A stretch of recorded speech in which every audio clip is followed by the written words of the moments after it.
तबाही मचलबा।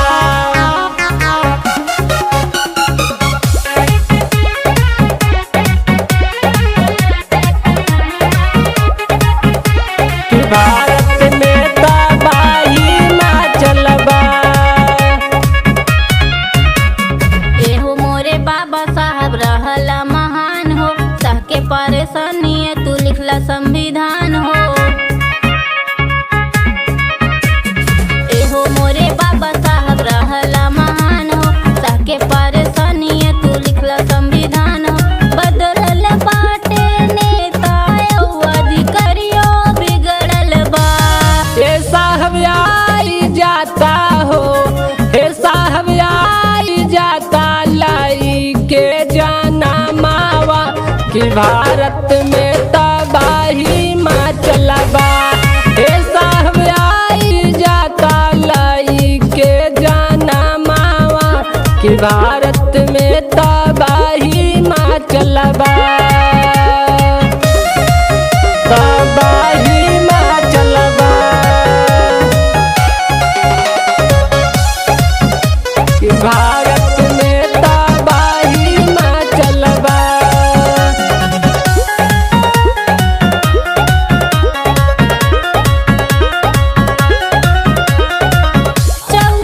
अप्रैल में तू लिहला जनमवा, भइल उजियार भारत माता के अंगनवा।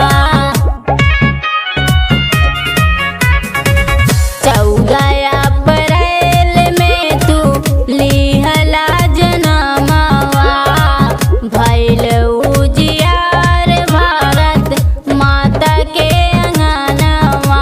बिगड़ल बाटे शासन और वकीलों बिगड़ल बा।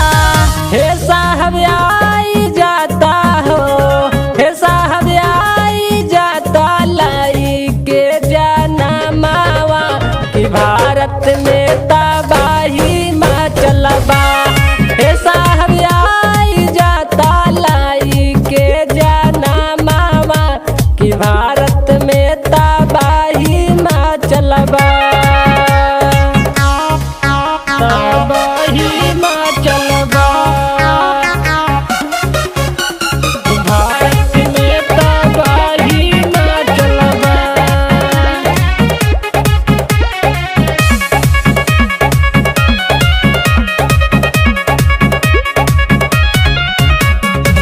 जेकर कोनो दोष नाही सजऊ है पावेला। पापियन त घूमी घूमी मौज उड़ावेला। जेकर कोनो दोष नाही सजऊ है पावेला। पापियन त घूमी घूमी मौज उड़ावेला। छेड़ भइल संविधानवा में अधिकारवा लूटल बा। हे बाबा आई जाता हो, हे साहब आई जाता लाई के जाना मावा कि भारत में तबाही मचलबा। हे साहब आई जाता लाई के जाना मावा कि भारत में तबाही मचलबा।